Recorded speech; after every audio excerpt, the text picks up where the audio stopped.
What's up, everyone? This week on the pod, we got Marc, Maxey, and we're talking some old school Southern California hardcore. Then we're going to open it up. We're going to run them through the gamut and do some segments with them. Super fun episode. I think you're going to like it. Please support the podcast by subscribing to it wherever you listen to it. Also, if you go to the website, 185milessouth.com, there is a playlist for every episode. There's also all our links for social media, whatever, and smash that Patreon button. The Patrons keep this show alive, but let's get on with the pod.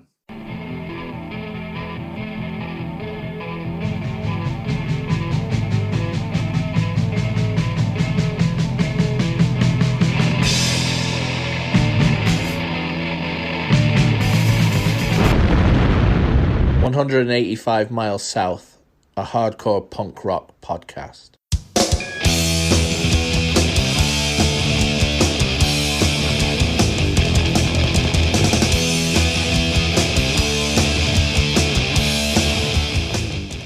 What's up, everyone? This week on the pod, we are talking hardcore, helping out. You know me, loving me, is Dan Sant. What's up, Dan? Yeah. Okay. And also helping out, it is Ben Merlis, a.k.a. Ben Edge, a.k.a. Bedge. What's up, Ben? What's going on? I just want to say Dan Sant is the best dressed man on the pod still to this very day, even though you failed to mention that fact. Yeah, I guess I'm all jumbled in the brain. So, hey, what can you do? All right, also helping out, first timer, Marc, Maxey, Justice League. What's up, man? Hey, how's it going? Hey, thanks for joining us. We love talking to old school people. We just wanted to do this a little looser this time around. The original intent of the pod was like interview format, but there are so many podcasts right now, and most are doing that. So we've kind of moved away from it a little bit, but it's always fun to have new people on and talk about older stuff. But let's just do it in this group setting, dude. I like it. Cool. Marc, how do you get into punk and hardcore, and like what year would that have been? So it's kind of in two phases. Middle school, I guess we're talking like 1980, seventh grade. Kind of the highlight of your life at that point was the middle school dances. It was like, the social activity where you're actually going out at night and hanging out with your friends. So at that time I was typically into all the normal AC/DC, Led Zeppelin kind of stuff. But we started going to these middle school dances, and the DJs that were playing like the B-52s and Devo and Blondie and stuff like that. So not really punk rock, but we thought it was punk rock at the time. So that was like the first exposure. And then I went to middle school with this girl named Joy Aoki. She went on to write for Flipside and did a bunch of artwork for Epitaph, stuff like that. And she was already kind of headfirst into punk at that time. And she tried to loan me like her Ramones records and stuff. And for whatever reason, it didn't totally take. So that was kind of round one. And then a couple years later, a friend, I was living in Costa Mesa with my dad, but I had friends at my mom's house in Ontario. So summer between my sophomore and junior year of high school is 1983. I'm hanging out with my friend Pat Ellis, and he introduces me to these new friends that he's made that are like the punk rockers at his school. And they had this band called Diversion, and it was basically the original lineup of Justice League. It was Ryan Hoffman, Ted Edison, Skip Turner, and John Roa. And they were already going to shows and whatnot. And they introduced me to bands like Channel 3 and Social Distortion and Youth Brigade, Minor Threat. And so I got to be really good friends with those guys. And that was kind of where it all started. Right on. So you grew up in Costa Mesa, or you bounced back and forth? I kind of bounced around. I went to middle school in Walnut, California. And then my mom lived in Ontario, and I decided that I wanted to go to high school at my dad's. So I had always lived with my mom up to that point. But I went to high school at my dad's in Costa Mesa. So I bounced back and forth between Ontario and Costa Mesa, my mom's and my dad's house. Okay, so the early shows you started going to were mostly in what area? All over, because basically I got my license, the day I turned 16. and those guys, all those guys that I mentioned before, none of them really drove yet except for Skip. So I was like their transportation. So we started going to shows at Roxanne's in Arcadia. We were going to the Olympic, we are going to the Cathay de Grande. And then closer to my house in Costa Mesa, there was the Concert Factory, which used to be Cuckoo's Nest. So that was where I started going to shows there. If I could scrounge a couple of friends up in high school. I really didn't have any friends in high school that liked the same music that I did. I was kind of like the only guy into quote unquote hardcore, I guess. There were some like other punker guys, but they were more like, spikes and chains and big, spiky hair. And that wasn't me. So how would you compare the scene in the Inland Empire versus Orange County around that 83, 84 time period where you're starting to go to shows? Yeah. I mean, I was more involved in like the Inland Empire scene. So once I started hanging out with those guys, then I would basically go out there every weekend when there was a show. Because I had my license. So we were, there wasn't really shows in the Inland Empire, but there was a lot of parties, a lot of backyard parties. So that was the majority of it in that area. If you were going to shows, you were driving to, like I said, either Roxanne's or the Cathay de Grande or the Olympic, or various other, random one-off places where they had shows. Sun Valley after a little while. Right. Can you talk a little bit about Roxanne's? We haven't heard anyone on the pod describe that place before. So this is a club in Arcadia. What's the cap like, and what kind of shows are coming through? It's just a bar. It was Roxanne's bar that I saw a lot of good shows there. Saw like MIA would play there a lot. Decry, Unity, Uniform Choice. God, I'm trying to think who else. I probably went there at least maybe a half dozen times. That was really the first place we started going to shows. It was really small. It's a little bar, probably held maybe 80 people, packed. If you would look at the flip side video that Justice League is on, that was filmed there at Roxanne's. Oh, right on. And then I think there's some MIA footage there too. Did you ever see like the pre-Dubar Uniform Choice, and did they mean anything at all, or is this all like new stuff where they're trying to just attach that it went somewhere? I mean, I don't want to say it didn't mean anything, because to the guys that were in the band, I'm sure it meant something, but I had never heard of them before Dubar was in the band. I didn't even know they existed until like the internet came around and people, all of a sudden there was this pre-Dubar Uniform Choice. But I guess there's demos out there and there's a recording, so I guess they did exist. And I, since then I've seen flyers, but I didn't know who they were. I wasn't aware. Your timeline lines up though. That can you talk about Uniform Choice, like them kind of showing up and what they meant, and like kind of their ascension? Yeah, totally. So Justice League had started in late '83, and it was actually Skip, Ted, and Ryan, and then they had another guy named Trevor Raham singing. And they were doing the whole straight edge hardcore thing. They were totally, influenced by, obviously Minor Threat, America's Hardcore, Stalag 13. Those were like the big three.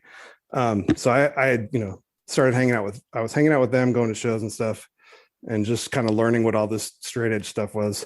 I won't say that I ever really claimed straight edge. I was kind of a shy guy, and I needed a beer or two at a party if I was going to talk to a girl. So I was never straight edge, but I was into the whole thing, friends with all those guys. And one time I went to go see the Dickies and Plane Rap at the Concert Factory in Costa Mesa. And there was this opening band called Uniform Choice. And I just saw them and I was totally blown away. There was this guy with a, flipped up painter's cap, basically sounding what I thought Minor Threat sounded like at the time. And they were totally engaging. They were just coming up at the time. This would have been probably early '84. So, after the show, I went up, talked to Dubar. We kind of exchanged numbers, became friends. I was telling him about Justice League, and he was familiar with them. I don't know if he had seen them at that point. But yeah, so to me, it was like, okay, here's the Orange County version of what I was, involved with my friends up in the Inland Empire. Yeah. Well, I've always wondered this, and maybe there is not a clear answer, but who was the first straight edge band on the West Coast? I mean, not counting, I should say in California, because not counting 7 Seconds, like Yeah, America's Hardcore. America's Hardcore, they were a straight edge band, like self-proclaimed. I mean, as much as any band was a straight edge band, then I mean, back then nobody had all straight edge members, right? I mean, even Minor Threat and SSD didn't have all straight edge members, so they were labeled a straight edge band. I'm not sure if they were labeled it by themselves or by people around them, but they, right. To my knowledge, it was America's Hardcore and Stalag 13. And same thing with Stalag 13. Obviously, they weren't all straight edge either. So right around the same time, maybe 83-ish, both those bands formed America's Hardcore, Stalag 13. Mm-hmm. And then just after that, Justice League, and just after that, the version of Uniform Choice we all know and love. Right. Okay. And then how did you join Justice League? Like, you were the bass player when you first joined, and then you end up becoming the singer. So walk us through that. Yeah. So, like I said, I met those guys when I was summer between sophomore and junior year of high school. They quickly became my best friends. So, I'd go see them every single chance I could. I roaded for them. I went on road trips, little road trips with them wherever they went. And kind of by my senior year in high school, I was kind of done with living in Costa Mesa. I really wanted to be, with all my friends in Ontario and Chino, because that's where I was every weekend anyway. So I graduated early from high school. I graduated after my first semester of my senior year, and I moved up to my mom's in Ontario. And it was kind of a given at that point that I was going to join the band. It was just a matter of I had to learn how to play bass. They had a bass player that, he was a nice enough guy, but he wasn't really into the same stuff. He was more into like, GBH and all the UK stuff. That was kind of his deal. So he didn't totally fit with the band. So it was just kind of a given that, hey, learn to play bass and you can be in the band. So I got a bass for Christmas in 1984. And really the first songs I ever learned how to play were Justice League songs. So Ryan, we'd sit in his room and he taught me the songs. And then and you play on the Thinker Sync 7-inch or not? I did not. That was recorded in February of 85. I joined the band in May. So I was in the band long before it ever came out, but I did not play on it. So who's the singer at the point that you joined? John Roa. So it was John and Ryan and Skip, and then Ted had left the band. He also played on the 7-inch. He had left the band just before I joined. So my first show was at Sun Valley Sportsman's Hall with Subhumans and Scream. Kind of daunting first show ever. My Amazing. first time ever on stage. Yeah, so that was both amazing bands at that same time. Yeah, that was an interesting night. So walk us through like Ben, real quick. Marc, can you describe that night? You said it's an interesting night, and kind of, can you explain what that club was like and what the crowd was like, what the cap was like? Just kind of paint the picture of this club in Sun Valley. Yeah, Sun Valley Sportsman's Hall. There was tons of shows there. It was kind of in a, I don't know if you call it a rough area. It never really bothered us, but there was the local kind of gang element that went there. The local punk rock gang, who I won't name.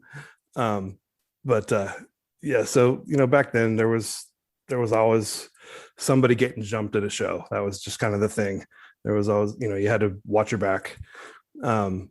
So the club itself, it was just like a VFW hall, like a sportsman's hall kind of thing. So it probably held maybe 300. It had a big stage. It was a pretty big room. Golden Voice used to do shows there. Maybe 400. I'm not sure. Somewhere in that range. But so yeah, we played that first show. That was my first time ever on stage. I was super nervous. And then we're watching Scream. I've told this story a couple of times, but we're watching Scream play, and we're right up front against the stage, and these dudes just kept like jumping on our backs, like from behind, and it was just, it was painful. And so apparently I turned around and I looked at somebody wrong, and then next thing I know, I'm staring up at this giant dude, and then I get punched and hit from behind by like I'm basically getting jumped by like 10 people for really nothing whatsoever. I didn't do anything other than maybe look at somebody wrong. Scream stops playing. Skeeter jumps off the stage, and Ron Baird from Solid 13, he and Skeeter both like pull me out of this, getting punched and kicked by like 10 people. And for all I know, that they could have saved my life that night. And then the whole gang is like, saying, "Oh, we want the dude who was given hard looks." And Skeeter from Scream said, "You want him? You got to go through me." And he basically stood up to the whole lot of them, and they backed down. And then Dubar charged in with a steel chair and took them all out. Amazing. He was not there, or I'm sure he would have. So you'd already played your set at that point. Yep. So they'd already somewhat known that you had probably played the show, and they were still like, I doubt very seriously any of them knew who I was. They were just there to slam. They were just there to beat somebody up. And when you were playing your set, can you remember any of that, or were you just so like blown away that you were finally on stage in front of this many people and probably excited to see the bands coming up after you? Yeah, I just remember being so nervous and like, thinking that, oh, I need to have some stage presence, and I need to, be moving around and jumping around like Ryan does. I got to do that. But I had never like done that before. I'd never practiced it or anything, I just, I literally had one practice with Justice League before I played that show. I had learned all the songs in Ryan's bedroom, and then I had one practice with the band, and then I played the show. And so I just remember being completely nervous and just trying not to screw up. And I don't think I moved a muscle that whole show. I was like a statue. That's the way to do it. Yeah. How was Subhuman? I did not see Subhumans that night, because after getting basically almost killed, as soon as that incident ended, we grabbed our stuff, we loaded up the pickup truck, and we bailed. That's cool. They had already peaked. It was 85. They were like 2-3 years past their prime. I mean, they're still good, but that's funny. So like, obviously it's hard for you to compare yourself to others, being that you are yourself, but tell us about the differences between, because we always talk about the 4 Black Flag singers, and now we have an example of another band that had 4 singers, but like the differences between Trev, Roa, and Casey leading up to you singing in the band. Like, how would you describe those differences? Yeah, I was probably the least charismatic. I don't know. I was a singer by default. We recorded Shattered Dreams with Casey. We booked a summer tour. He quit the band literally like 3 weeks before the tour. So we decided we needed to go anyway. So we all divided up the songs. I think, I sang 3 or 4, Ryan sang 3 or 4, Fred sang a couple, and Skip, our drummer, even sang 1. And that's how we did the summer tour. So we just all split vocals. And then the next summer, we were going to go out again, and we had just recorded the Reach Out EP, and I did most of the vocals on that. Me, Fred, and Ryan all did vocals, but I probably did more than the other 2. And at that point, I guess Ryan decided he wanted me to be the front man and put down my bass. So then we got another bass player to play for that tour, and then for that tour I was just a singer. I did play guitar on a few songs as a third guitarist, which was weird, just because Ryan still sang a couple of the songs, but mostly I was just singing on that tour. But yeah, I mean, if you want to rank them, I mean, maybe I had the most singing voice of anybody, but certainly wasn't the most standout voice. If I have to pick a favorite, it's going to be Casey. I just why wish did he stayed in the band longer. Why did Trev leave and why did Roa leave? I mean, I've known Roa a million years, but I never knew the answer, like why he left Justice League. Trevor, I wasn't in the band at the time when he left. I was just around on weekends, so I just heard one day that, hey, we got John back in the band, because the band Diversion that I was saying before, that was like 82, I guess, into 83, and that was John, Roa, and the rest of Justice League. And then when they formed Justice League, then they got Trevor to sing instead of John. But at some point, it was decided that Trevor wasn't going to sing anymore. I'm not sure if it was a mutual decision or if they decided to move on, but they got Roa back, basically, is what that was. Then why did John leave? So John, they recorded Think or Sink, and we played a million shows that summer. Summer of 85. We were going all up and down the West Coast. And then we were writing a bunch of new songs, which ended up being Shattered Dreams. And I think he just wasn't into those songs as much. He wanted to be more of a hardcore, more of the old style of what Justice League was playing.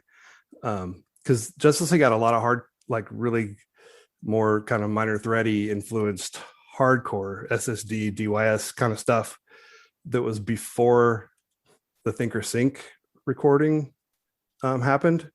And he was into that stuff. And then when they wrote the Think or Sink material, that was newer, so they wanted to record that for the 7-inch. And I guess he really liked the older stuff. And then we even moved more in a kind of a melodic direction, I guess, with the Shattered Dreams material. So I guess he just wasn't really feeling that anymore. So, I think it was January of 86. John told us he was going to leave. So that's when we recruited Casey. Does the sound soften because the band is always kind of chasing DC? You're influenced by DC hardcore in the beginning. Revolution Summer happens, and you kind of totally follow and chase that. Totally. I mean, that's where our heads were. Is Rites of Spring came out, Embrace came out, and even bands like Husker Du and Squirrel Bait, and even to a little extent the Replacements. We were way moving in that direction. It just got more melodic, more kind of emo-ish or whatever. It was definitely DC influenced for sure. How did audiences respond to the change in sound? I mean, it wasn't like when Justice League was first going, and when I first joined the band, there was like a real core group of friends of 10 or 20 guys who would come to every show and sing along. And after a while, I think those guys got a little bored of it. So I don't know if it was the change in sound or just a change in, okay, we've done this for a while. And so, yeah, our local friends weren't coming out as much anymore. We always, for whatever reason, got a better reception out of town than we did in town. When we traveled to Arizona or San Francisco or anything like that, we played a great show in Bakersfield. So, I mean, the crowds were always good. We kind of made the mistake of not playing the stuff on our records. We would always play new material. So that was poorly executed decision on our part. By the time Think or Sink came out, we were only playing one song off of it. Yeah, that requires a lot of willpower. Just having been in a bunch of bands myself, like you really want to play. You want to play the new songs. Yeah, the stuff you've been working on. Yeah, I struggle with it to this day. I mean, the band I'm in right now, we put out an album a year ago, and everybody wants to move on and play the new stuff. Like, right. No, we got to play that stuff too. Yeah, in reading the Bad Religion book, that was a thing that I really enjoyed about like their outlook on things. Like they would have like a whole new LP recorded and like wouldn't play a single song off it because like they knew that people didn't know it. That's the smart business move for sure. But you got to be a little true to yourself too, and make sure you're enjoying yourself up there. So it's a balance. Yeah. It's a balancing act, right? Yes. But, so we always played new songs, which probably hurt us because people wouldn't know them. Right. And we did that the whole course of the band. I wanted to take a step back real quick. And can you describe like a time you went to the Olympic Auditorium and like take us through it? Like, what's a show that motivates you to go there? And then where do you park? What does it feel like walking through the doors? Like, what is it like being at a show like this giant? Because the only time I've ever been to that spot was to watch wrestling. Right. Yeah. So, I mean, it was massive. Obviously, there was probably 5,000 or 6,000 people in those shows. I don't remember where we parked. There was, wherever was free. I don't know, because we never had any money. It was all we could do to afford the $8 or whatever to get in. So we'd find somewhere to park and you'd walk in. There'd always be a million people hanging out outside, drinking or whatever, and bumming change off of you to try to get in. So you're always walking through a ton of people to try to get in the show. It was weird. And then you'd get in there and it was just super dark and just like this big cavernous place. And I don't remember ever being there for a show that wasn't well attended. It was always packed.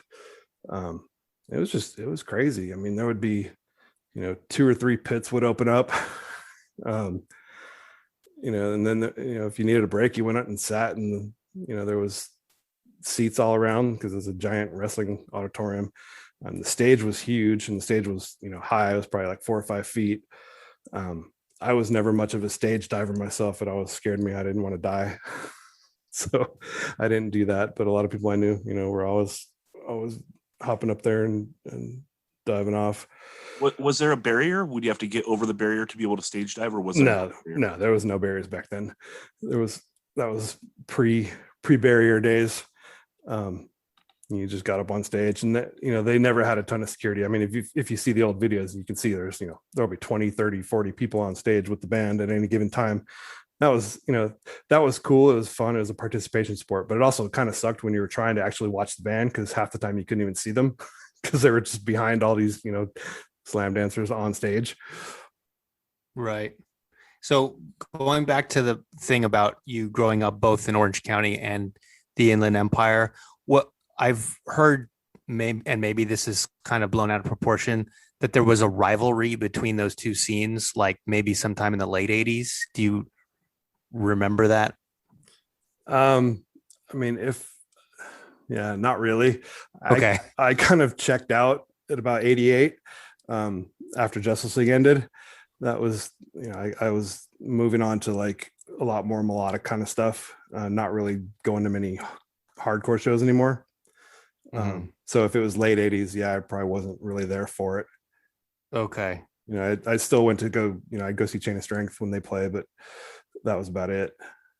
Yeah. And Chain kind of forms out of Justice League, right? Yeah. So Justice League, we did a summer tour with 7 Seconds in 87. We were on the road with them for 7 weeks, playing massive shows every night, great, incredible shows. Kevin was going to put out our record on Positive Force. So he offered to take us out on tour, and we did that tour, and the record was delayed. It was supposed to be out, right at the beginning of the tour, and it ended up not coming out until October, and the tour ended in August. So that was kind of a bummer. And then our guitar player, Fred Mantarabi, he quit right before the tour. Seems to be a common thing with us. So we scrambled and got this kid, Matt Baker, to fill in on guitar. And it was fun because he had blonde hair, and we told everybody he was Brian Baker's little brother, and everybody believed us. So that was our running gag for the whole summer. But yeah, so we got home, and Matt was never going to be in the band permanently because he was going to college in Boston. He was going to Berklee School of Music. so we didn't have a lead guitar player, and I was kind of the singer / rhythm guitar player, but Ryan was also a rhythm guitar player, and neither of us could play any of the lead stuff on any of the records.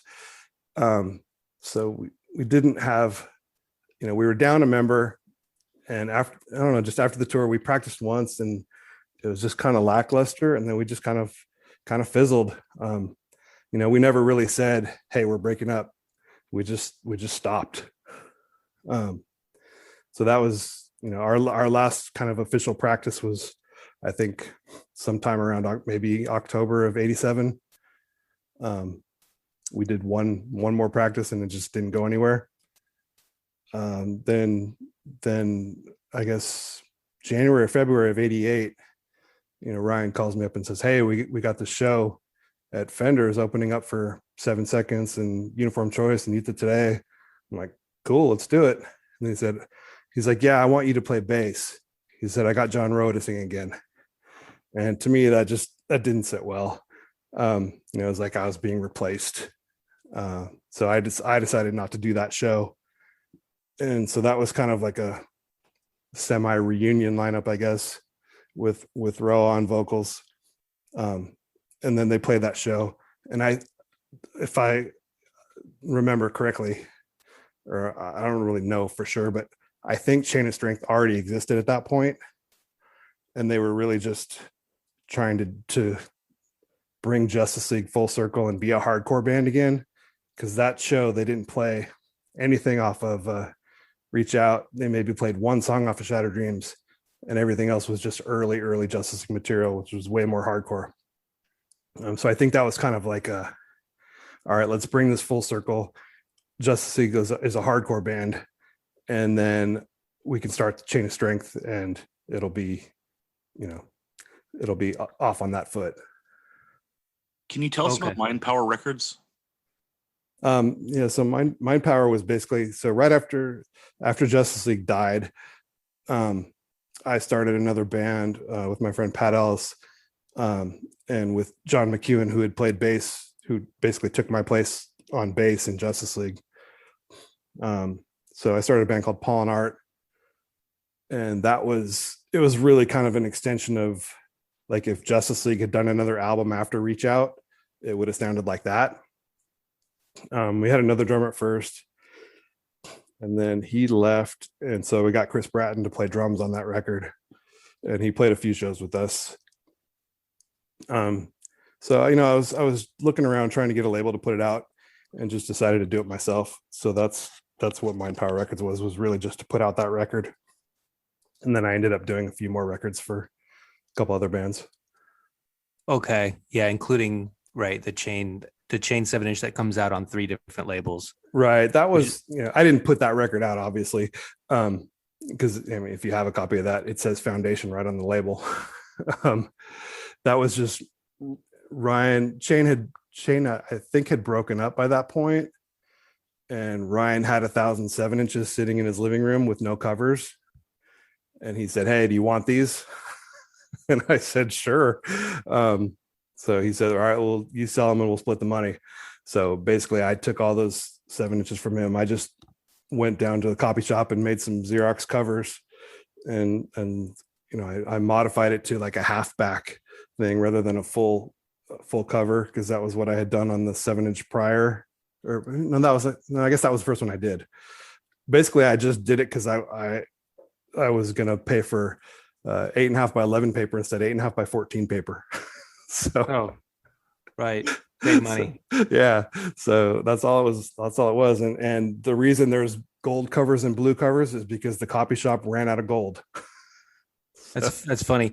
That's how, like, a lot of collectible records, there's very little planning involved. Like, it's just like coincidentally, this is what happened, and now it's worth however $100 or whatever. Because exactly.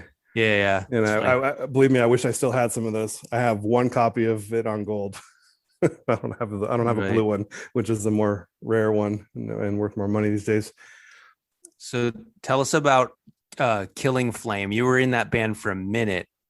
What was being in a band with Jodie Foster like? So Yeah, I was only in the band with Foster for a literal minute. Huh. 2003,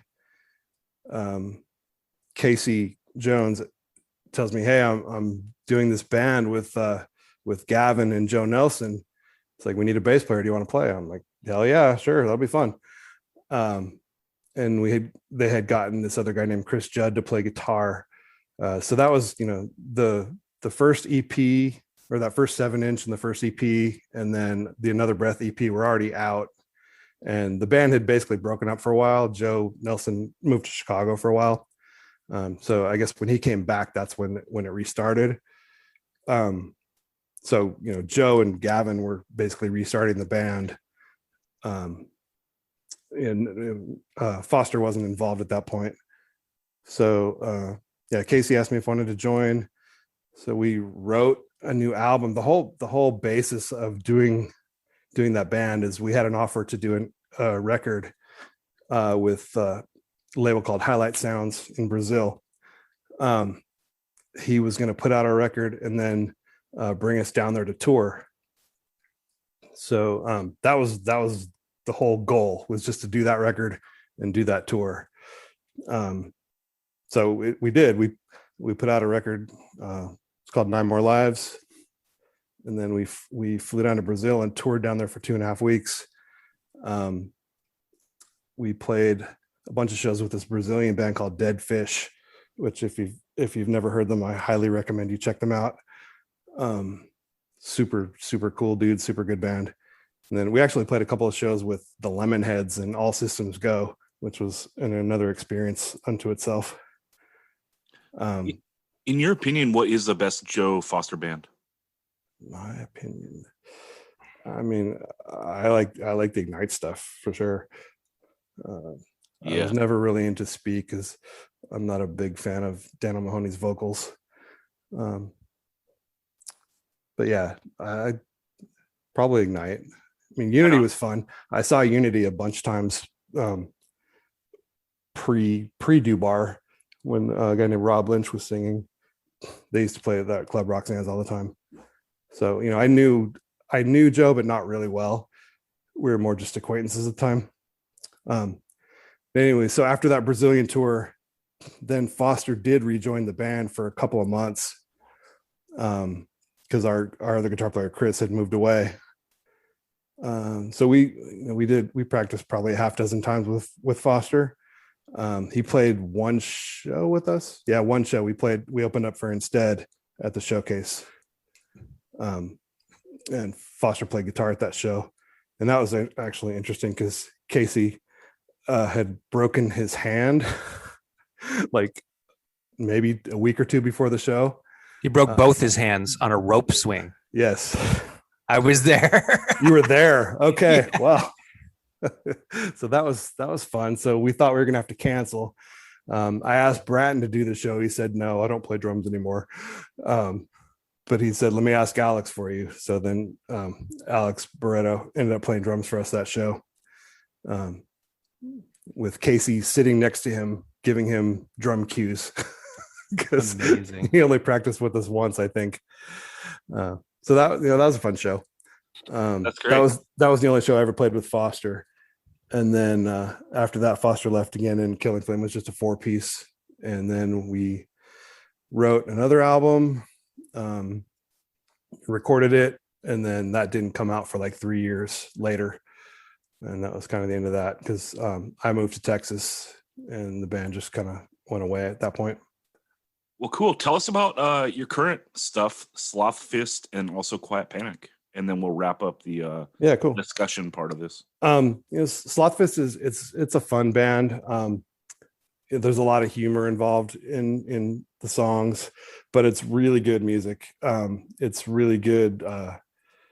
It's kind of, we call it punk rock and roll, I guess, because there's a definite, hard rock influence. I like to think of it as kind of a Motorhead meets Descendants, if that makes any sense whatsoever. There's poppy elements and there's kind of hard rock elements to it. But it's fun stuff. We're based here in Dallas. before the pandemic, we were playing a ton of shows. We did an album called Mothman is Real. So I relaunched Mind Power Records to put that out. And we're starting to play shows again. It's cool. There's a club here in Dallas called Three Links, which is kind of like I guess our version of CBGB's. It's the fun place to go in Dallas for shows. We play there a lot. So we're actually playing a show there this Friday. Can't date it because it will have already happened. That show was killer. It was. Yeah, we were all there. We were in the pit. Yeah. Bedge did a stage dive. It was ill. Yeah. And then A Quiet Panic is a label that Ryan Hoffman started. He asked me, if I wanted to be involved with him. So he and I and this guy named Mike Messina are the three owners. We also do artist management, so Mike kind of handles that, and then Ryan is kind of A&R for the label, and then I pretty much do everything else as far as the business side of things. Getting the records produced, paying all the bills, doing all the accounting, all that. So that's my 40-hour a week non-paying job in addition to my 40-hour a week paying job. Mike manager. What's that? Wasn't that a hair dye that they used to sell at Manic Panic? Oh, my bad. Mike manages the Mighty Take Offense. He does. Oh, well, right on. Well, Quiet Panic is actually a reference to a Chain of Strength song. Yeah, it's a Chain of Strength lyric. Yeah. Hurts to ask. Schooled me there. I'm the mall punk. But mall punk that's buying that bootleg hair dye and not even getting the Manic Panic from Hot Topic. That's all right. I didn't realize it was a Chain of Strength reference for a while either. I thought it was some reference to a Smith song or something. Just one. Gotta go. All right, one's got to go, and we're going way back, early Discord, and but they put out these 4 7-inches on a 12-inch, which is the format I know and love.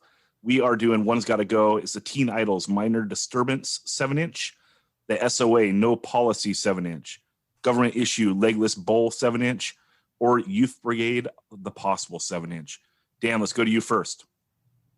All right, so all of these are really good. Does that need to be said? Probably not.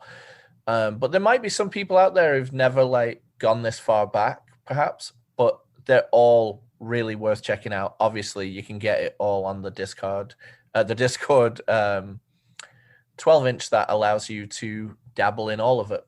Now, one singer sings for 2 of the bands on here, and he does a hell of a job. Nathan Stresic, I think. I'm really bad at pronouncing last names that have strange consonants in the middle of them. That, kind of that Eastern European spelling. But I love his vocals. I love the Teen Idols. I really love the funny part on the Deadhead song where they actually drop into the Grateful Dead song and then flip the lyrics on it. I've always loved that. The only good Deadhead is one that's dead. Yeah. But the riding that train, and then they just eviscerate them after it. Super cool. That part sucks. I love it. I love it too. It's funny. I hate it. For that early first wave hardcore, we're already being silly. Come on. Just because it comes out of silliness though. It's like the sense of humor hasn't been erased from it yet. Right. They're transitioning from the silly. Okay, that's fair. That's a good argument, Ben. It's a middle stage. It's a transitional step between punk and hardcore. Okay, I'll stop. It's 1.7 or something. Ben, Dan, go ahead. Sorry. They also have a song about sneakers, which sneakers are part of my entire DNA, but also I love the fact that it's rallying against probably people that were maybe 19 or 20 in the scene that they viewed as trying to grow up too fast and put on your sneakers and be a fucking kid. I love it. The Government Issue, I love this record too. Stab's vocals, so cool. And that band has had so many like DC luminaries like go through its thing. That doesn't necessarily mean on this recording, but I really love it. So I'm keeping Teen Idols, I'm keeping Government Issue, and then I'm keeping my favorite one out of these four, which is the Youth Brigade 7-inch. It is so raw, it is so hard, it is like part, UK punk, part American hardcore, part slight little elements of, what would go on to be oi. Like, it's just, it sounds so good. And I love that, it's called the Possible EP because apparently that was a diss on Ian, saying that, well, it's possible we might put out your EP on Discord. And, it's kind of like a bit of a like, well, fuck you. Like, we helped build Discord by being in Teen Idols, but I'm keeping that. And even though the SOA 7-inch is a complete ripper, I'm keeping these three and I'm letting SOA float away down the stream, go down the to the sewer. That's the one that's got to go. I do love it, and but if I'm going what I listen to more, it's the other three. If I'm going which vocals I like the most, it's the other three. That's where I stand. SOA has got to go. Floating down the Potomac, one would say. Yeah. Mark, let's go to you. So Teen Idols, I really like that record. Fun fact, I actually found a copy of it for 25 cents in a used record store in Costa Mesa. I hate you. What year though, Mark? Come on. Probably 1984. Yeah, fair. Only problem was it didn't have a cover. It was just this record in the white sleeve. I don't hate you anymore. Yeah, it wasn't worth all that much at the time, but I actually traded it to John Rowe for something, and then he actually flipped it to Pat Dubar. So fun fact there. Nice lineage. But yeah. Was the record broken when he gave it to Pat Dubar the way he gave me the Judge New York Crew record on Schism and it was fucking broken? No, not that I know of. But he did make a copy. He found somebody who had one and he made a photocopy of the cover and he gave it to Dubar. And I'm not sure if he told Dubar that it was a photocopy. I'm sure he didn't. I don't know. You'll have to ask him. So I love that record. I like the song Deadhead. I like Get Up and Go. SOA, I really like that record. I've always always liked that record, especially Public Defender. That song is definitely still relevant today. And then Government Issue is one of my favorite bands of all time. I would definitely not say this is their best record. I'm much more partial to say Joyride or Boycott Stab, but it's still a fun record. Asshole, Bored to Death, No Rights, great songs. John Stab was a super cool guy. I wouldn't say I was good friends with him, but we were on friendly terms for sure. He did me a solid once. I had a friend driving from Dallas to Houston to go see one of the GI reunion shows, and he was afraid he was going to drive down there and it would be sold out. So I hit up Stab and said, "Hey, can you get my buddy on the list just in case?" And he's like, "Yeah, no problem." So, good guy all around.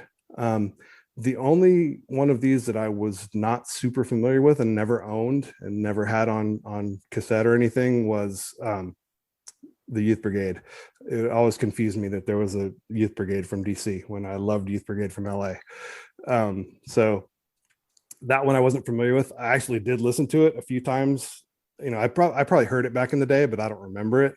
And I listened to it a couple times in prepping for this. It's great, but the other ones mean a lot more to me. So I'm going to let the Youth Brigade go. Yeah. Sentimental value.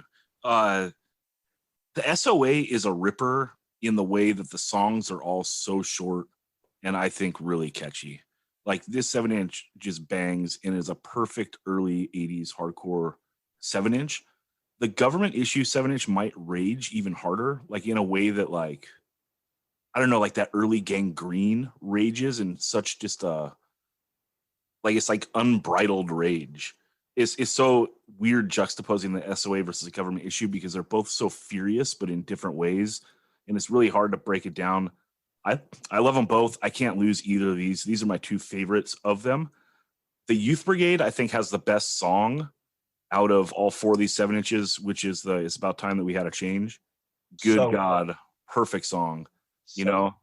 And then the Teen Idols, that song Fleeting Fury is perfect. I love like the teaser intro, like you think it's going to be like kind of a long drawn out intro, like, which is kind of typical for that stuff, and then go fast, but it's just like an intro for like 10 seconds and then starts raging. That song rips.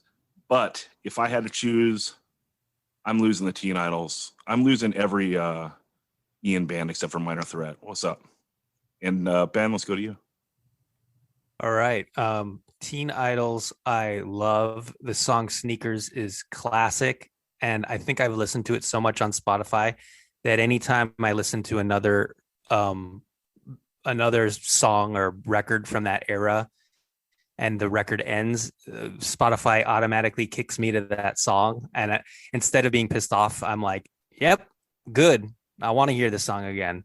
So way to go, algorithm. You got it right. And then SOA, I just love how it starts with Lost in Space. It's just like, this might be the first like truly like hateful straight edge song in a good way.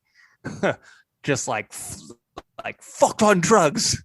I love the anger in Henry Garfield's voice. And what's funny is like the entire B-side is about fighting. Warzone, riot, gang fight, public defender, gonna have to fight. So that's kind of neat. It's almost like a hardcore concept record in the shape of a 7-inch. And then when you get to Legless Bull, like Government Issue, like Marc said, I mean, I agree with him.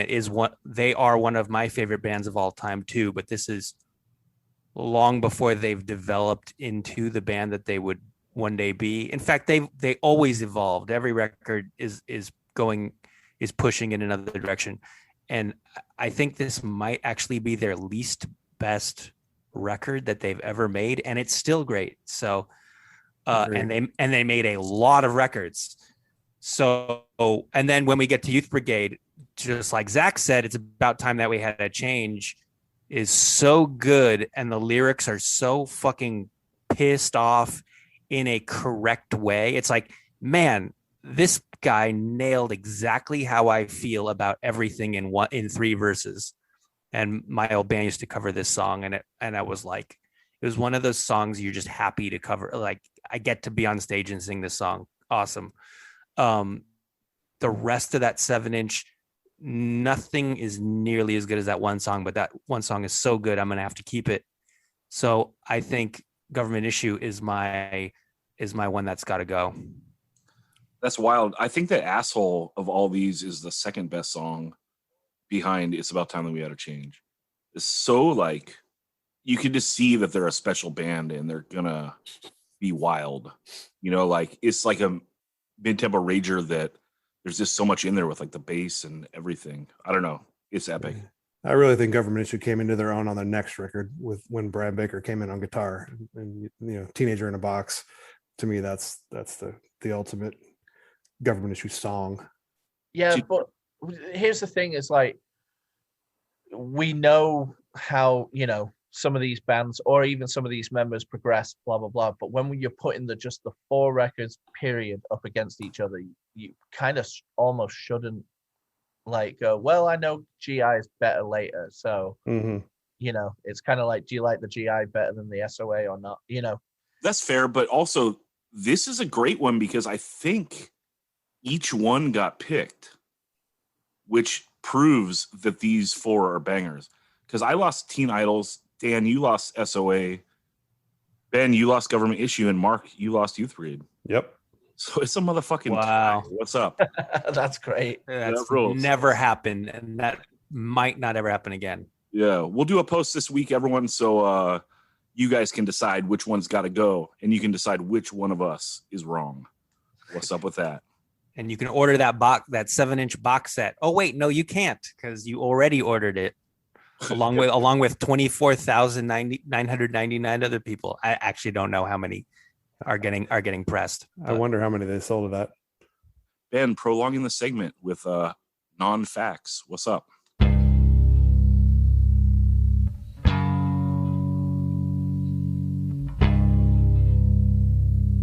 fight lasts for hours, each ram battering the other dozens of times.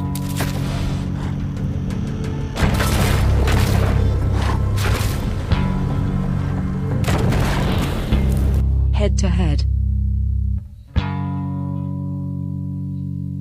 All right, we are going head to head.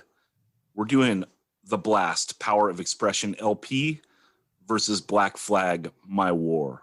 And I don't have them pulled up, so I couldn't tell you the years, but I think Power of Expression is 86, My War 84, maybe. My but anyway, 84 for sure. Right on. And yeah, well, Mark, kick it off. Okay, so God, this one's hard. This one's really hard. I loved Blast. I used to see them all the time. I mean, I probably saw Blast 15 times in between 84 and 86. They were just always playing LA. We played a show with them in Long Beach at Melody Dance Center. Justice League even wrote a song. That was the song Down Again, was Ryan's quote unquote, this song sounds like Blast. that was the intent of that song. It's a great band, but for whatever reason, I never owned that record. I just never bought it. I obviously had very limited funds back then, so you had to be very selective about what you bought. So a lot of stuff I just had taped from friends, and I don't think I ever even got a tape of that record. I saw them a million times. I loved them to death every time I saw them, but I never owned the record. And I've probably listened to that record more in the last 3 years than I did in the 30 years prior to that. And that being said, some of that sounds so much like Black Flag, it's not even funny. Anyway, so I'm gonna go My War just because I had that, had it on. That was one of the first CDs I ever bought, probably in the late 80s, early 90s. And I probably had it on cassette before that. Just based on mostly on the songs My War and Can't Decide. I love those two songs, and I can even get with some aside too. Nothing Left Inside is a cool song, and I forget what the name of the other one was. There's one song that's basically just got like 3 notes, and that was one of the earliest songs I learned to play on bass just because it was so simple. That rules. I'm going My War. All right, right on. Yeah, we did this whole record on a side A, side B episode, so everyone hit those archives and hear the full breakdown of Black Flag My War. But Ben, let's go to you, head to head. This is a tough one. I can't decide. I'm beating my head against the wall, and I'm looking into myself to try to figure out which one I like better. And it's fucking with. Would you say? Yeah. Okay. You beat me to it. It's fucking with my head, and now it's time to think. Right. Well, here's my explanation. The thing is, Blast is a very, very good band.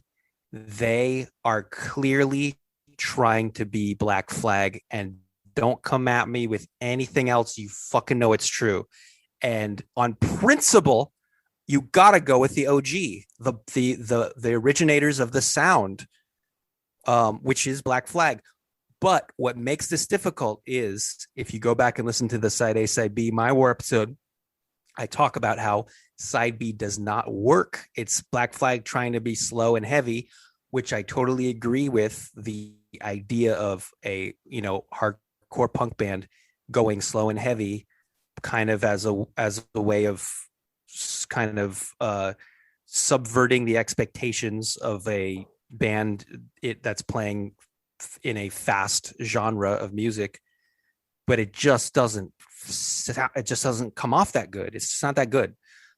And I love I Don't Need To by Blast, and I heard a rumor which we've figured out that is not true at all, that Pat Dubar said, if you want to be on Wishing Well Records, you got to make an anti-drug song, which not true. We figured that out on this podcast. If you go back. Yeah. According to Pat Longery, but Dubar could say different. We'll find out one day, huh? Hopefully. But I Don't Need To, as far as a song with an anti-drug message and just a song in general, it's so good. And when they got back together in the 2000s, they did not. They cut that song out of their set. It just seemed. Well, I don't know why they cut it out of their set. I can only speculate, but that was kind of a bummer to me because I love that song. And then after it's over, they crack open beers and they go, "Fuck that song, man." You can actually hear them do that on the record. But that does not take away from the power of that song. But I still, on principle, have to go with the OG. And like Mark, My War and Can't Decide are the highlights of the record. So My War is my answer. My War and Can't Decide are so good, but if Black Flag put out The Power of Expression, there would be people arguing that it was the best Black Flag record. It is so good. I wouldn't argue with that. Yeah, it's like it's amazing. It's so, I don't know, it's like they mash up like the later Black Flag stuff and even like how they're sounding on My War and mix it with like that early Fury. It is so good. Just everything about it. I love it. It's one of my favorite records of all time. I'm Power of Expression all day. And Dan, let's go to you. All right. Well, so people may have been mad at Ben a second for maybe a couple of those statements, but I think they might be more mad at me. I don't really care for either of these bands that much, to be honest.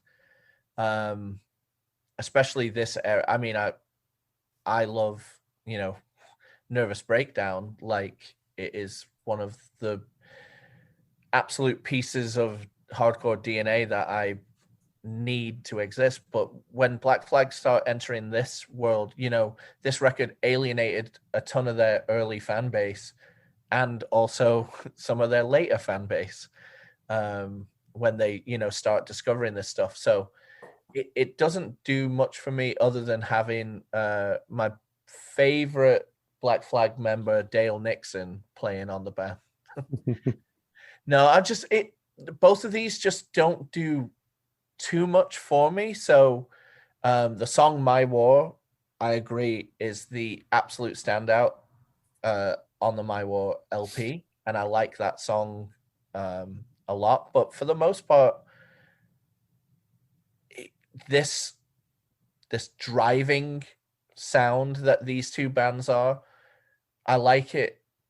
I like that kind of driving sound probably found elsewhere in other styles. I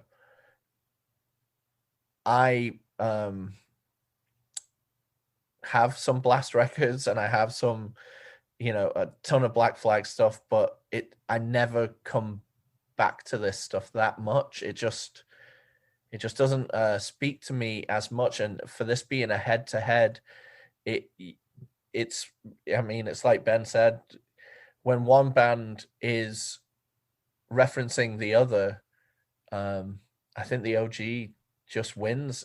Also, Rollins's vocals, while sometimes actually irritate, they're always doing something interesting and trying to tackle the song in a way that is stepping into a new realm when dealing with this kind of stuff, which I definitely give a nod to the progression that is being attempted with the songwriting and with the lyrical content and the vocal performances, trying to almost nail something different, especially something brand new around the time. So I'm going Black Flag, My War. All right, and let's go to Stu. I just think VD rules, dude. Oh, okay. Well, right on. So this is 3-1. I lose again. What's up with that? That's fucked up. Because Power of Expression is so good. And Daniel, I don't appreciate your views at all, man. I know no one does. It was so funny, like getting ready for this pod, and I was like, I haven't listened to these in ages, and maybe these will have grown on me a lot more. And then I listened to them, I'm like, nah, no, they haven't. Well, what's more you said you like other more driving type of music. What would be examples of the stuff you like? In regards to it's probably a lot more modern. stuff that's kind of like this. This kind of sound, and I came to Blast much later on in, when people were referring to him as being such a ledge band, and I, listened to it quite a bit, and it never grabbed me to the point where everybody else, especially Californian people, were like so crazy about it. I suppose the one I like the best is It's in My Blood, I think if you saw them live in 1985, you might think otherwise, just because they were like so powerful. Yeah, I think that's the point, is that's part of what their legacy is written on, being like just destroying rooms with the sheer power of expression, but I saw them like 4 or 5 years ago when they played a show up here in San Francisco, and it was cool, but people there were losing their minds because they were seeing Blast, and I just couldn't tap into it, and I almost feel bad for it, like that it just doesn't speak to me, but it just doesn't, That's cool. There's a lot of stuff that everyone else loves that doesn't speak to me, so I totally relate.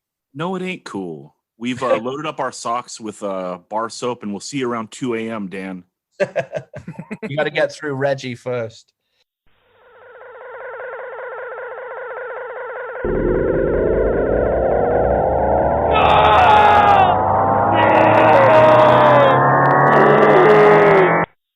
All right. The day before Uniform Choice records Screaming for Change, Pat Dubar is abducted by a UFO. Everything's been written, but someone's got to fill in. And you could time warp in someone from any era of music to replace him. Ben, who are you choosing? This one, I thought, okay, Ian MacKaye is like the obvious answer because Uniform Choice is very much crafted in the image of Minor Threat. And I thought, like, that's so obvious that by picking Ian MacKaye, it feels like cheating. So I had to think harder. I had to come up with someone, and I think I got a good one. Chris Jones from Verbal Assault, because, Verbal Assault is sort of in a sense crafted in the image of Minor Threat, and at least in the early days, and Pat likes holding syllables for really long periods of time, and so does Chris. If you listen to the song Trial, he's holding one syllable for like 20 seconds. It's like, how do you even do that? Circular breathing. So he totally could pull off what needs to be done to make this vocal performance work. And I mean, it's got to be someone who projects confidence and purpose, and he's definitely got that going for him as well. So I think if you got the Verbal Assault guy singing on this record, it would be either almost as good or as good as the Pat Dubar version we all know and love. I love it. I think it's a great choice. Dan, let's go to you.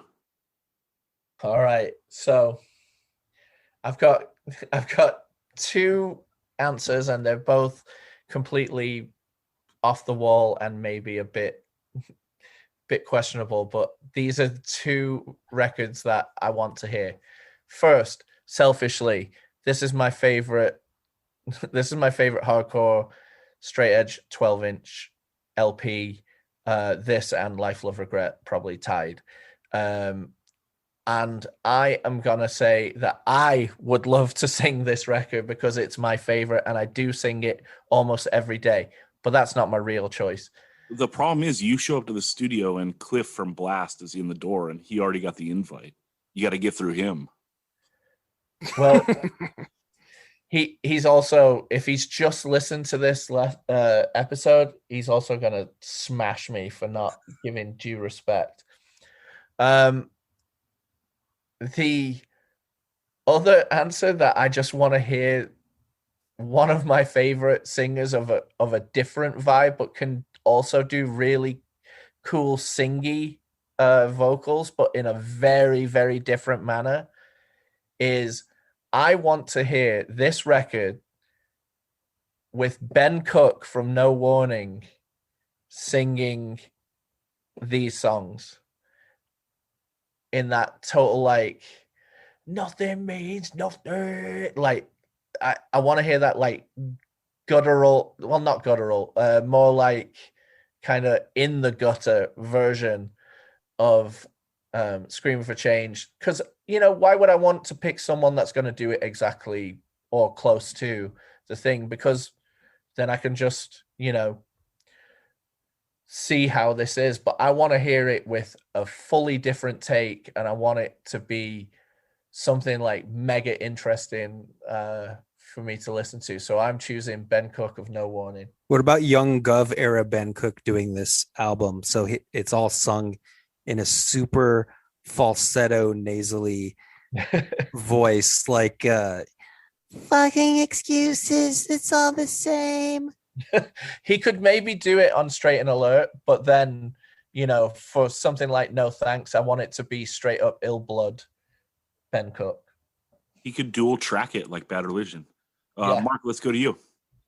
Yeah, this record, for whatever reason, it totally bummed me out when it came out, because I'll be that guy. I like the demo. I had the, you know, Pat Dubar drove to my house and gave me a copy of their demo. So I listened to that thing a billion times. And so I was stoked when they were putting the new record out, but it took so long to come out. We were waiting for that record for literally 2 years. And then it comes out, and I read all the titles, and there's like all these new songs. And then I hear it, and they're not new songs. It's the same songs from the demo, but all the names are changed and the words are slightly different. So I just, you know, I had those versions in my head. And when I'm listening to the new version, you know, the words are wrong. It just, you know, it bummed me out for whatever reason. And, you know, obviously they took it seriously. A demo is a demo. It's meant to, you know, get the songs ready for your album, right? So they did that. They changed them and presumably made them better. But to me, it was always weird to me that the songs changed and they were different. Anyway, to answer the actual question, I have two people in mind. The first, but so I'm not choosing John Bunch from Senchfield, but I think that would be a really cool thing to hear. Just because, you know, it would be kind of Reason to Believe-ish. You know, he's got that super great melodic voice, and to hear those songs with that take would be very interesting to me. But I'm not picking him. I'm picking Zoli from Ignite, because basically he's got the range and he's got the similar style, and you're basically, you know, Call on My Brothers is uniform choice with Zolan's vocals. Yeah. So to me, that would be the perfect fit, because Zoli can sing like Dubar was trying to sing on that record. He's just got the range. He can hit all the notes. You know, his voice isn't going to crack in all those places where Dubar's voice cracks. So yeah, that's my choice. Well, Yeah. When you went from loving the demo to hearing that LP, what did you think of the production? Because I think the production is maybe the pinnacle of hardcore LP production. It's good. I mean, they went to Casbah, same place that the Think or Sync Justice League record was recorded, which we went there because that's where Social Distortion did Mommy's Little Monster. So it was a good studio. You know, they captured it. Yeah, I listened to the demo again today just for fun, and you know, obviously the LP production is way better, but you know, it was just the songs and the lyrics and the way that they changed things. Just kind of, it was off to me. It didn't. Just felt like it was a bit of a betrayal to the diehard fans like you. Yeah, I was like, you know, there's all these new songs, and turned out they weren't new. They were the same songs with different titles. Yeah, but thank God they held back. What if they hit you with the next record already? Well, you know, yeah. you didn't want them to trash all their songs and come with some new shit. Oh, shit. Yeah, no, I think it was just more that the lyrics changed. So I'm like singing in my head, and then I'm singing the wrong words. Yeah, no, that's fair. I'm going to echo Mark's sentiment. I'm taking Zoli too. the guys I juggled was Zoli and Pete Stahl. I thought would fill in good. But I'm going Zoli, dude. And I think Zoli's going to play it straight. He's just going to knock it out of the park, just like Dubar did. But can you imagine if the poem was about pelicans instead? It'd be way iller, dude. You know, instead of getting all emo, it's like a little bit of nature. What's up? Well, are you going to have the Zoli that comes in the studio wearing a Phantom of the Opera mask? I'm taking the Zoli that walked in day one, calling my brothers. That's when he's like, he's got it fully formed, you know, like the In My Time 7-inch and stuff is still a little raw. That calling my brother Zoli, good God, chef's kiss. Let's do this. Fuck it. Well, what's rad about Zoli, this, you know, we all know what Scream for Change sounds like with him singing it. So the song, not the LP. So you already got that preview. That's true. I mean, he can step in and do whatever, dude, because also when he does Band in DC on that Good Riddance split 7-inch, oh my God, he sounds so good. Yeah. You know, so he can come in and also, you know, half those songs on Call My Brothers were like recorded with Ignite previously, you know, a half or a third. So like Zoli can step right in and sing someone else's words and knock them out of the park. I mean, if you're comparing like the Joe Nelson Asher Turn to Zoli, it's like night and day. Oh my God. You know, and I was in a band with Nelson doing Ash Return, but yeah, I'll take the Zoli version any day. Yeah. Oh, well, I hope Joe's not listening. Joe knows. Joe would take the Zoli version. Come on. I mean, dude, but respect, because Joe wrote those lyrics and God, those are perfect. Like, it's a great song. Lyrics. Oh my God, the bass riff in that song is just, that was awesome. Yeah. Just you were getting to play that bass riff, right? Yes, I love learning that. I love playing it. We did that song every night in Brazil for 2 weeks. So that was awesome.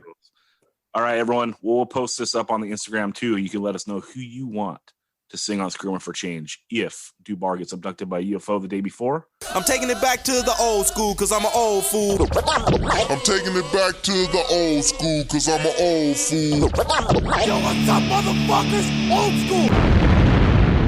All right, old school. We're going to talk the middle class Out of Vogue 7-inch. And Ben, take it away. Out of Vogue. This is the first hardcore record ever made. Sorry, East Coast people who keep insisting it's Pay to Come by Bad Brains.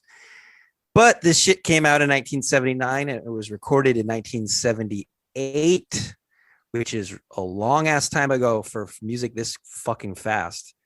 Out of Vogue, the title track is clearly the standout to me. And when I listen to it, it's still, I think if you put this in 1983, if you put this in 1987, any year since, it's fast by the standards of that year. Like it's so, and here's something interesting that about middle class is that they're arty.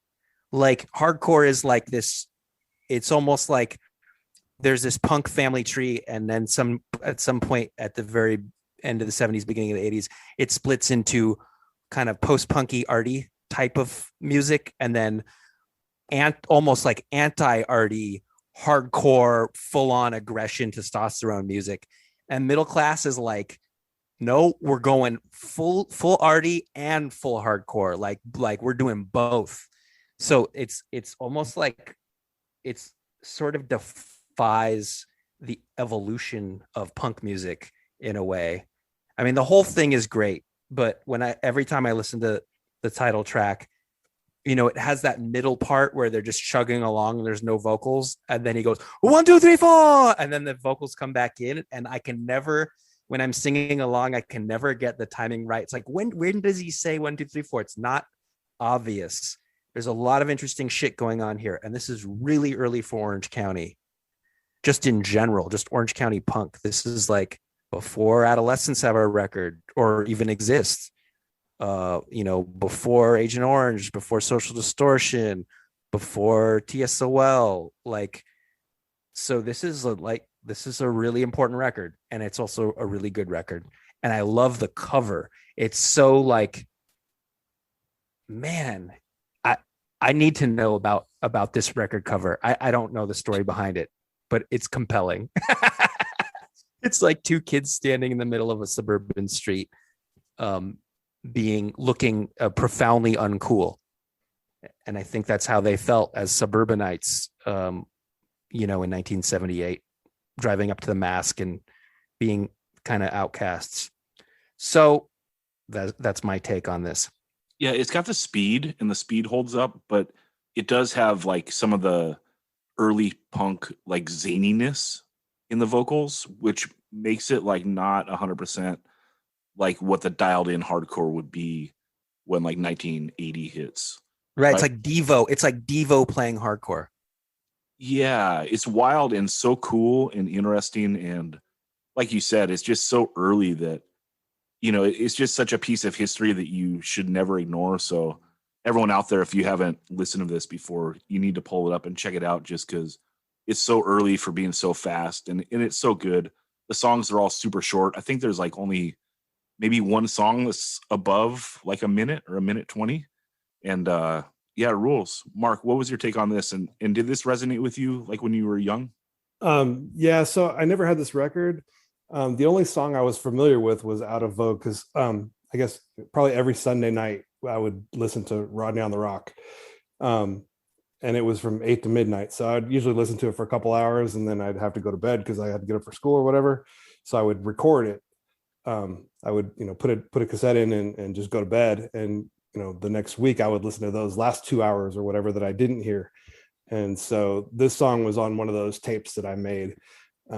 So I'm real familiar with the song itself, and I really liked it. Like you said, it's super fast, and I probably became familiar with it in 83 or 84. So it didn't, I probably didn't even know that it was from 1979 and it was the first one. It was just it fit right in with everything else I was listening to. But like I agree, like you said, it's not really angry hardcore. It's more like fun hardcore or like Dickies. If the Dickies were singing, over super fast music, that might be what you got here. 100%. But it's really good. And then I listened to the other three songs to kind of prep for this, and the other two of the other ones were just kind of similar but not as good. But that Situation song really stuck out to me. To me, that sounds more like kind of post-punk, maybe more like a Public Image or a Mission of Burma or something like that. Totally. So I really dug that song. But, their LP's full post-punk. Like the LP, it's like they're done playing fast. Okay, I gotta check that out. Jump right from hardcore to post-punk. What's up? Dan, let's go to you. Yeah, I mean, what's interesting about this band is this, it's been stated twice before me. This being of the time period that this comes out is just, it's wow, I like the song Situations the best, but what I find interesting is there's 3 members of the same family that make up the band with a dude named Mike Patton. So there's 3 members of the Atta family, and then a guy on bass called Mike Patton. And I don't think it's the Faith No More Mike Patton, but it's not. Yeah, I know it's not. But I was just trying to leave that mystery out there for the listeners to be like, oh, really? Which brother doesn't get included on the cover? If it's like 3 brothers, then like, why isn't there 3 dudes on the cover? Well, I love the back cover actually of it with the kind of pseudo art of like different people waiting around almost like in a bus line. And it just has like kind of clip art before clip art images of people, and that's who the middle class is, pretty cool. The lyrics to Out of Vogue are pretty interesting as well. Being a very rejection song, like I don't want anything to do with your society, which also I think ramps up the hardcore aesthetic. Well, actually the word aesthetic is littered throughout the song, but punk dabbled with fashion and all of this stuff, and what makes this solidifies it as being like the first hardcore 7-inch is it being very, very fast, very, very hardcore music, but also lyrically it's rejecting everything that kind of was going on at the time and came before. So I think that's pretty interesting. I think it's good and I enjoy it, but it's not the kind of record to completely blow you away. But historically, it is an epic footprint, you know, and it's something that is massive on the family tree of hardcore. Yeah, it's like a total notable record, and it needs to be acknowledged and appreciated for what it is. But you're right, Daniel. I mean, it doesn't set off a movement, right? It's not like the DC bands or the Boston bands or, you know, these other like regional areas that a bunch of bands pop up with like a similar sound. It's kind of like an early island band, you know? Yeah. It's very interesting. And the best it's ahead of its time. Right, but doesn't like spark a thing. It's kind of like on the Rotters episode that's on here on 185 Miles South. Hit those archives. You know, like the Rotters, they were a early band from like the Oxnard area, but like they don't spark like the Nardcore movement. They're kind of like an early thing like by itself that doesn't spark something, but it's still unique and should be recognized for what it is, which is being very early in like a genre of music that's still like defining itself, you know, and they take like an early interesting stab, and that's so notable and can never be taken away. Yeah, it almost jumps well, it does jump from punk straight to hardcore, skipping that middle step that Zach loves hearing me talk about. 1.5 motherfuckers. What's up? Yeah, the fact that this was a standalone anomaly is super interesting, because there's bands that then are considered hardcore from this area that are so much more melodic and so much slower, and so, you know, and then fall into Ben's category. And this just was a star in the sky that never, like, you know, was properly mapped to an extent. And it's funny that the band itself didn't go down this road anymore, especially when this was the lead song and the single of the 7-inch. The other songs on the 7-inch are not even, you know, going this route as much as the title track. Right. If they would have followed up with like another single of like fast music, it might have changed the trajectory of the band. Yeah, you know? and the bands around them, perhaps. And it could have been a movement. I mean, the second single is, it's not as interesting, and it doesn't have the raging song like Out of Vogue on it. And it's funny, they're like 4 full years ahead of their time, and by the time everyone else is caught up to them, they're like, we're over it, we're post-punk now, you know. Right. And I think that Marc's perspective is very important. You know, the fact of listening to stuff in 83 and 84 and seeing that this record sounds like a contemporary. I mean, there you have it. That's like all the validation you need that this is a special record that's so ahead of its time. And here's a funny story. Mike Patton, the bass player on this record, the actual Mike Patton, not the Faith No More guy, produced the Adolescence Blue album in 1981. And that was Tom Wilson, wasn't it? Tom Wilson might have been the engineer, but production credit goes to Mike Patton. Let's see. Yes. Engineer Tom Wilson, producer Mike Patton. But when I worked at Aaron's Records, one of my coworkers, an old punk rocker named Mikey D's, rest in peace, he said that it's the guy from Faith No More produced the Adolescence album. I'm like, no, it's a different guy with the same name. He goes, nah. And we used to always get into arguments like that. Like that would just go on like, nah. And this is before we, you know, you could pull out your phone and just be like, all right, here are the two different guys. Yeah. Yeah. Ben was lucky to get him back because he was the reason why Ben has never liked the Addicts. Cause he's like, do you know who this is? It's the Addicts, you fucking poser. Different dude. All right, right on. All right, guys, this has been fun. Thanks so much for doing it. And everyone, check out the Instagram. Let us know what you think. Let us know that we're wrong like we normally are. And that's that. All right, cool.